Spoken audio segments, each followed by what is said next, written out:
अब प्रसंग चल रहा है कि भजन करो उस रबदा जो दाता है कुल सबका।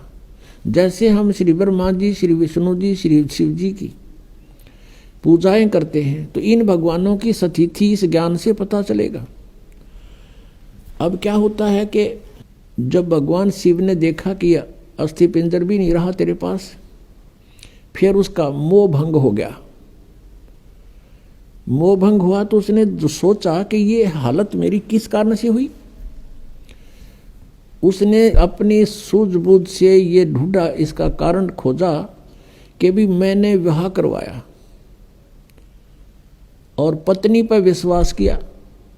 मेरी पत्नी ने मेरे से विश्वासघात किया, मेरे से पीछे से जाकर के एक परपुरुष से इसने बात की और अन्य रूप धारण कर लिया। ये कुछ भी कर सकती थी, जिस कारण से वो अक्षुब्ध हो गया और उससे बात करनी बंद कर दी कि मैं तेरे ऊपर बहुत विश्वास करता था, तू भी विश्वासघातन निकली, तो मैं किस पे विश्वास करूं। इस निष्कर्ष से भगवान शिव ने सोचा कि मैंने विवाह करवाया तो पत्नी में मोह हुआ और पत्नी बेवफा निकली। अब ऐसा यत्न करूं कि मेरे अंदर ये काम वासना समाप्त हो जाए, जिस कारण से मुझे विवाह की आवश्यकता पड़ी। इसका मूल नाश करने के लिए वासना का भगवान शिव ने कहते हैं 88,000 वर्ष तक घोर तप किया और कहते हैं ये काल ये चाहता है कि कोई भी यहाँ प्राणी विवाह के बिना ना रहे, यानी वासनाओं को कोई कंट्रोल ना कर ले, कहीं यहाँ पर फिर रिवाज पड़ जावे और संतानों उत्पत्ति ना करें। संतानों उत्पत्ति नहीं करेंगे तो मैं खाऊंगा कैसे, हम तो उसके बकरे और बकरियां हैं काल के। इसलिए उसका पूर्ण प्रयत्न रहता है, भरसक प्रयत्न रहता है कि कोई भी प्राणी वासना रहित ना हो जाए। अब उसने क्या किया, कामदेव को एक पुरुष रूप तैयार करके वहां भेज दिया। अपना आत्मा जैसे ऑल आउट होती है, ऑल आउट को कहीं लगा दिया जाओ घर के कमरे किसी कक्ष में, तो वहां मच्छर चक्कर काटना शुरू कर देते हैं, उसको ऐसे डगमगा जाते हैं, गिरने लग जाते हैं, उनके बस की बात नहीं होती। ऐसे एक देव है, उसके अंदर उसने ये गुण विशेष भर रखा काल ने, और वो जाकर के वहां बैठा दिया उसके आसपास। तो उसके कारण भी भगवान शिव जी में कोई अंतर नहीं हुआ, वो तप करता ही रहा। फिर उसने कामदेव ने अपनी पत्नी, उसका नाम रति है, उसको भेजा। वो बहुत खूबसूरत है, भगवान शिव के सामने डांस करने लगी। उसने सारा कुछ कर लिया, भगवान शिव पर कोई असर नहीं हुआ। और यहां तक कहते हैं कि भगवान शिव ने अपना तीसरा नेत्र खोल के और कामदेव को वहां नाश कर दिया, भस्म कर दिया। तो फिर ये सब काल के जाल हैं जो ब्रह्मा विष्णु महेश के भी समझ में नहीं आई थी ये बातें। भगवान शिव ने सोच लिया कि मैं अब वासना रहित हो गया, अब ना रहेगा बांस ना बजेगी बांसुरी, ऐसा काम कर दिया। वहां से चल पड़े, अपना आराम से विचरने लगे, घूमते रहते हैं, बैठते हैं, फ्री आराम से रहते हैं। अब काल ने सोचा भैया तो बात बिगड़ेगी, दूसरे और देखम देखा ये ऐसे ही फिर बैठ जाएंगे हठ योग करने के लिए, यह तो बात बनी नहीं। कहीं औरों की भी रुचि ना हो जाए, हम भी भगवान शिव जी की तरह से वासना रहित होएं। क्योंकि सभी ऋषि महर्षि जब साधना की तरफ चलते हैं, ये पांचों विकार इनकी गुद्दी में आ बैठते हैं, पहले से अधिक प्रभावित हो जाते हैं। तो सभी ने ये चेष्टाएं की थी कि किसी ना किसी तरह पहले इन्हीं राक्षसों को नाश करें और फिर भक्ति करें। ये भी काल का जाल था, बिना ज्ञान के डले नहीं डोए। तो अब भगवान शिव जी की कथा को पूरा करते हैं, फिर ऋषियों को लेंगे। अब क्या हुआ, अब काल ने ब्रह्म ने सोचा ये और व्यक्ति नो सोच बैठेंगे ऋषि महर्षि, भगवान शिव ने तो कर दिया काम, ये तो वासना रहित हो गया और हम पीछे रह गए, कहीं वो बीजा समाधि लावें, इस तो पहला कर दूं काम। कुछ दिन के बाद शिव जी के अंदर प्रेरणा भर दी काल ने कि सुना है हमने कि जब सागर मंथन किया था उस समय विष निकला था, उस विष को मैंने पान कर लिया था, पी लिया था, जिस कारण से मैं अचेत हो गया था। और जो बताते हैं उसमें से अमृत निकला था या शराब निकली थी, दारू मदिरा, 2 कलश निकले थे। राक्षसों ने अमृत का कलश उठा लिया था और राक्षस यदि अमृत पी जाते तो अमर हो जाते। इसलिए भगवान विष्णु ने एक मोहिनी रूप बनाकर एक स्त्री का और राक्षसों में जाके डांस किया था। कहते हैं बहुत सुंदर थी वो मोहिनी रूप में, भगवान बड़े सुंदर लग रहे थे और राक्षस मोहित हो गए थे। राक्षसों से वो अमृत का कलश सिर पे रख के डांस करती करती उनको मदहोश कर दिया था। वो कलश दूसरी तरफ पकड़ा दिया था और मदिरा का कलश सिर पे रख के वापस उनको दे दिया था। तो उस समय भगवान विष्णु कहते हैं मोहिनी रूप में बड़े खूबसूरत लग रहे थे।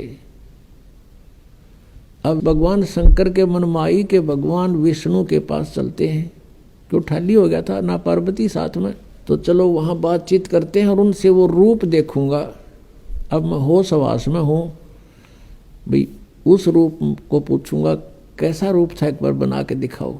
इस उद्देश्य से भगवान शिव जी आगे विष्णु जी के लोक में और बैठ गए उनकी पौड़ी में आके, उनके गेस्ट रूम में बैठ गए।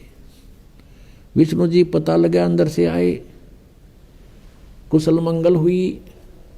कुछ देर के बाद भगवान शिव ने अपना उद्देश्य जाहिर किया, प्रकट किया कि मैं इस उद्देश्य से आया हूं। मैंने सुना है कि आपने सागर मंथन के समय एक बहुत सुंदर मोहिनी रूप बनाया था।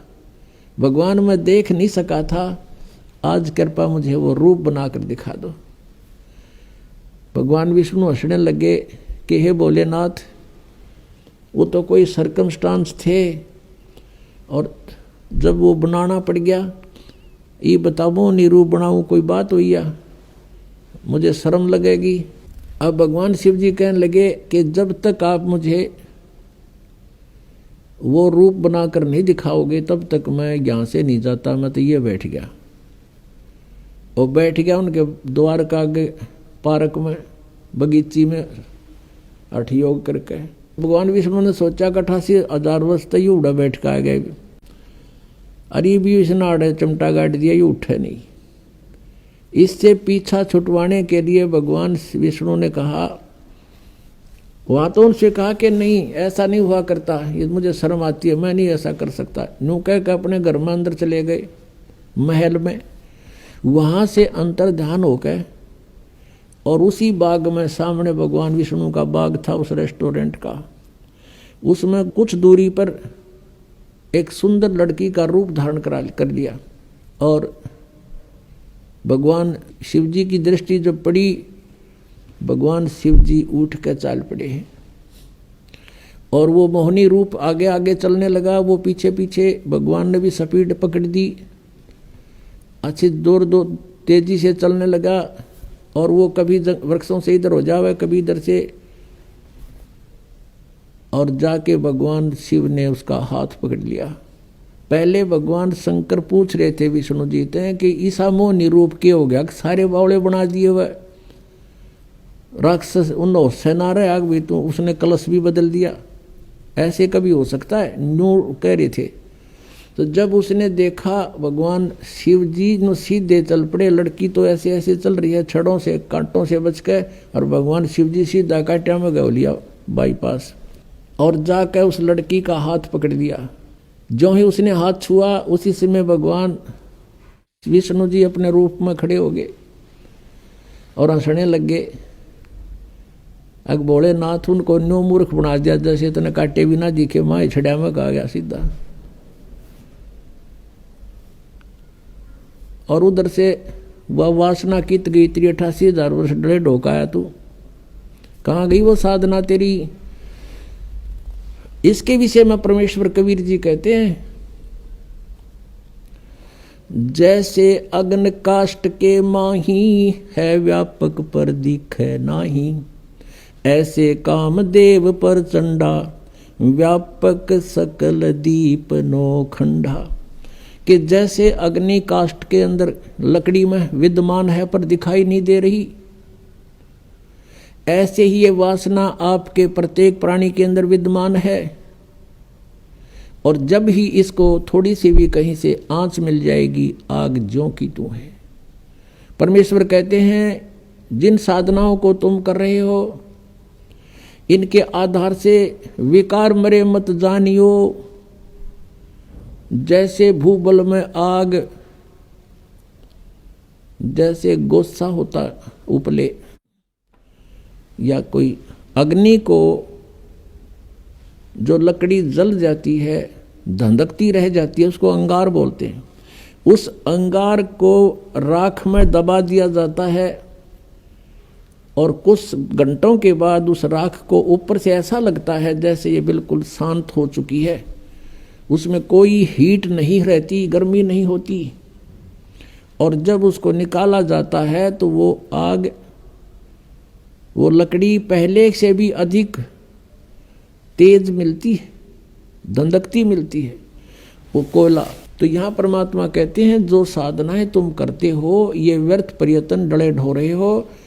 विकार मरे मत जानियो, जो भूबड़ में आग, ये थोड़े से दिन शांत हो जाते हैं और जब भी अवसर आता है ये नो के नो एज इट इज मिलते हैं। इनका तरीका बताया परमात्मा ने, जो हम साधना बताएं और ज्ञान आधार से ये आपके जो विकार हैं ये शांत हो जाएंगे और धीरे धीरे ये बिल्कुल नॉर्मलाइज हो जाएंगे।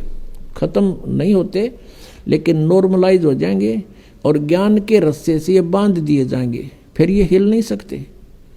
अब कितना ही शरारती पशु है, उसने अच्छा करड़ा बांध दे मोटे रस्से थे, वो करें जाएगा फूं फूं, अपनी थोड़ी बहुत रेंज होती है उसकी, तो वो कहानी नहीं कर सकता। ऐसे ये परमात्मा के ज्ञान से और इस भक्ति की शक्ति से ये ऐसे कंडम हो जाएंगे।